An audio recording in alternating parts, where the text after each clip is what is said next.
बिस्मिल्लाहिर्रहमानिर्रहीम। अस्सलाम वालेकुम व्यूअर्स, कैसे हैं आप? अल्लाह ताला आपको खुश रखे, आबाद रखे, आमीन। आज ये हम बना रहे हैं सरसों का साग, बहुत ही मज़े का और बहुत ही आसान हम इसको बनाएंगे।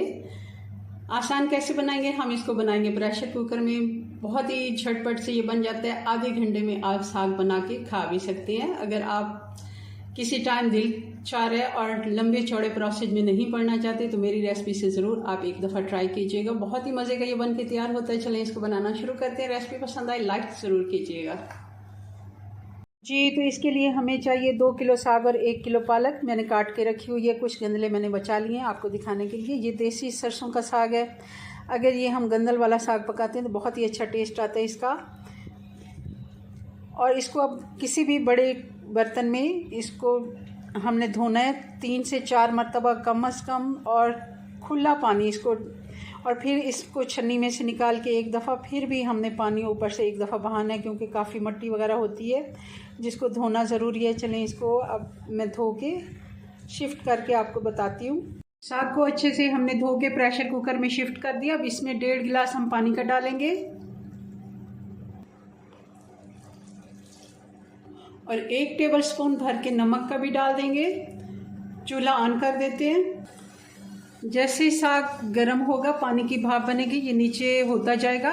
और हमने इसको ढक्कन तब तक नहीं लगाना जब तक ये साग अच्छे से इसको एक बॉयल भी आ जाए और ये नीचे आधा रह जाए। ये देखें, आप इसको देखें कि बिल्कुल ये ऐसे प्रेस होता जाएगा। और नमक हमने इसलिए डाला है क्योंकि इससे पानी छोड़ देगा साग और जल्दी से ये गलने में इसको मदद करेगा। और हमने बाकी कुछ भी इसमें नहीं डालना सिवाय हरी मिर्च के। हरी मिर्च कट रही है तो मैं डाल देती हूँ इसको।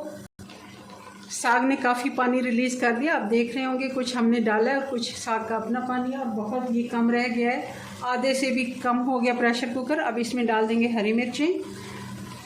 अब इस जगह पे मैं इसका ढक्कन बंद कर दूंगी और इसको हम प्रेशर देंगे 20 मिनट का। 20 से 25 मिनट आप इसको प्रेशर देके फिर इसको ठंडा होने के लिए 10 मिनट के लिए फिर भी हम इसको रेस्ट देंगे। उसके बाद हम चेक करेंगे।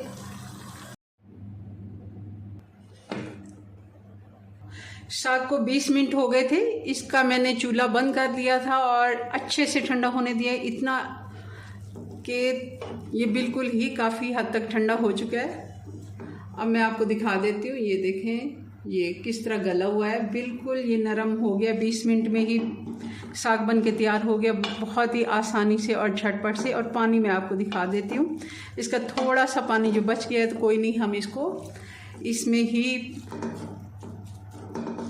क्योंकि बहुत ज़्यादा ये सख्त हो जाता है इस तरह, थोड़ा बहुत तो पानी इसमें जाते ही है क्योंकि हमने नॉर्मल इसको बनाना है। अब ये वाला घोटना ले लें, क्योंकि साग अच्छे से गल चुका है तब भी अच्छा है। अगर नहीं तो आप ग्राइंडर का जग जो होता है जूसर, उसमें ही हम जग में डाल के सिर्फ 3-4 सेकंड के लिए घुमा लेते हैं।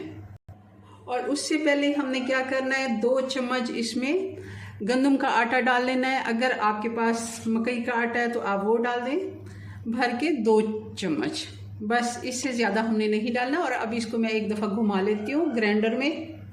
अब हम इसका बघार बना लेते हैं, तड़का बना लेते हैं। आधा कप हमने देसी घी डाल दिया है। अगर आपके पास देसी घी नहीं है, आप कोई भी घी इस्तेमाल करते हैं वो डालें, ऑयल में नहीं बनाएं। घी गर्म हो गया, अब इसमें डाल देंगे 1 चम्मच कटा हुआ लहसुन, 6 से 7 जवे जिसको हम कहते हैं वही है। हल्का सा गोल्डन होने देते हैं और साथ ही डाल देंगे अदरक कुटा हुआ।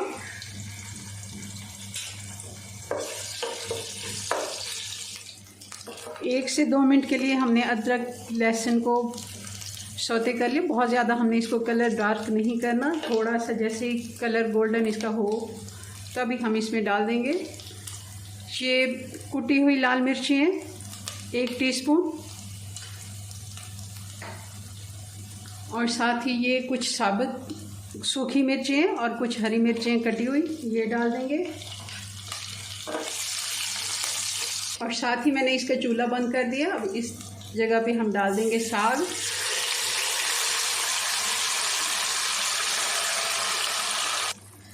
साग देख सकते हैं बहुत ज़्यादा हमने इसको बारीक नहीं किया, बहुत ही ना ज़्यादा गाढ़ा है और ना ही ज़्यादा पतला है। बहुत ही मज़े की इसकी खुशबू आ रही है बघार की। अब मैं दोबारा से चूल्हा हल्का सा ऑन कर देती हूँ ताकि ये अच्छे से गर्म हो। साग अब अच्छे से गर्म हो गया। अब इस जगह पे हम डाल देंगे धनिया और चूल्हा बंद कर देते हैं।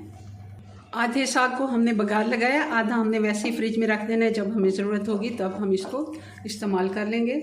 जी तो ये हमारा साग बन के तैयार है, बहुत ही मज़े का बनता है। आप ज़रूर इसे मेरी रेसिपी से ट्राई कीजिएगा, बहुत आसानी से बन जाता है। थोड़ा सा मक्खन इस पर डालें, मकई की रोटी के साथ या फिर पराठे के साथ सर्व करें। बहुत ही आसान और झटपट मैंने आपको बनाना बता दिया। चलें जी, मिलते हैं नेक्स्ट वीडियो में नई रेसिपी के साथ। तब तक के लिए अल्लाह हाफिज़।